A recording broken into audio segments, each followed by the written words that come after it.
Like a lot of schools in Texas, Euless Trinity High School considers itself a football school, and why not? The Trojans are a powerhouse on the gridiron. 3 state titles in the last decade, often nationally ranked, and they were even featured in a Gatorade commercial.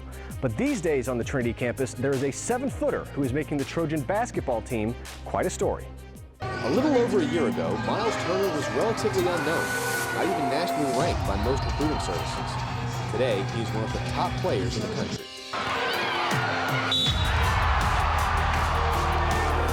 Well, I really take pride in being a basketball player, not playing a single position. I mean, I can shoot the ball out to an extended amount of range. I can play inside.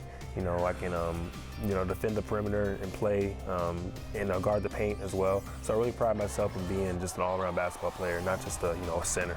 Defensively, he's the best defensive shot blocker I've ever seen because of his timing, but his game is just smooth. He's a consensus top 10 player in the 2014 class, with his highest ranking being number 2 overall by ESPN. His meteoric rise to the top of the recruiting world ironically began with a setback. After his sophomore year, Myles broke his ankle in an AAU game. I was ready to hang it up, but I was really discouraged, from playing. And 2 days after surgery, we went right to the gym. His trainer, Ken Roberson, and Myles hit the weight room every day.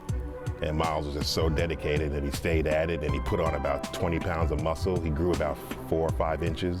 Ken Roberson has been training athletes, mostly basketball players, for over 27 years, beginning with his college roommate, NBA Hall of Famer Karl Malone.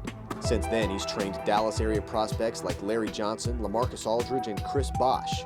He's been working with Myles for about 4 years now, and he says the time away from the game allowed Myles to not only improve physically, but also refocus mentally. What I think it allowed him to do was focus on his weakness. Normally when they play summer schedules, the schedule is so hectic that a lot of time the guys really don't get to work on anything but maybe their shooting.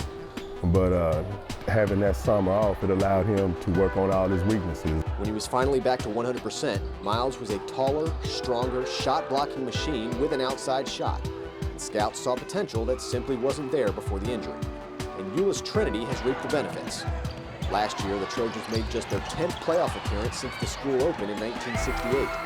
It's been amazing, especially from the sense that, Trinity is such a football powerhouse. To get some notoriety for the basketball team has been awesome, and it's been great for the community and the school. Myles has not only been popular with colleges, but also with other high school players and prep schools. Some of them tried to get Myles to transfer to be with more successful, more nationally recognized basketball programs.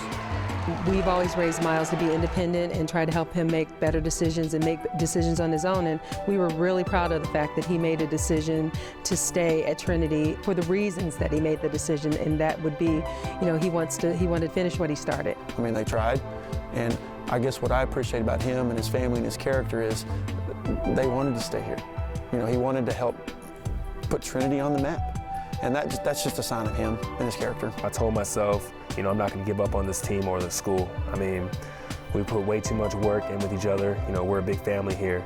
I mean, I feel very obligated to try and bring a state title to Trinity because, everybody knows this place is a football school. We definitely respect the football program here, but, why not bring some notoriety to the basketball as well? Thanks to Myles' loyalty, the Trojans not only have their eyes on winning what could just be their 4th district title in school history, but also possibly getting the state. But Myles isn't just beloved for his athletic prowess. An excellent student and personable young man, he was recently given the Optimist Award, which is given every year to the best student at Trinity High School, taking into account grades and involvement in school activities. This year, the staff got together and they were just like, how can we not give it to this kid? He's a great student, great grades, everybody likes him, he's just a total package. While Myles has his eyes on hanging an elusive state championship banner in Trinity's gym, fans around the country just want to know where he's going to school. Arizona, Kansas, Kentucky, Duke, Oklahoma State, Ohio State, and Texas are all very much involved. Being the top uncommitted player in the nation, Myles has the luxury of taking his time and picking the perfect situation. I'm trying to look at everything in the, real tiny detail. Taking these visits seriously, talk to these coaches occasionally, watching their systems. After he finds the ideal college, this fast-rising prospect may just keep going up, all the way to the NBA. Growing up watching my family, sacrifice everything they had to try, make a career out of basketball, that's one of the things that would be amazing to me, be able to repay them, in a sense. I mean, not, of course, monetary value, but just like knowing that, I made it there and, we have a lot more to go. I mean, you can never settle, of course, but, knowing that you got there and it was a success that you've been going through as a family, that means a great deal to me. The two things I think are most important for him, and he's got them both, his work ethic and how humble he is. I mean, he doesn't feel like he's the #2 recruit in the country. He feels like he has to get better. He doesn't know how to quit, and that's going to carry him far. In Euless, Texas, I'm Joe McCann.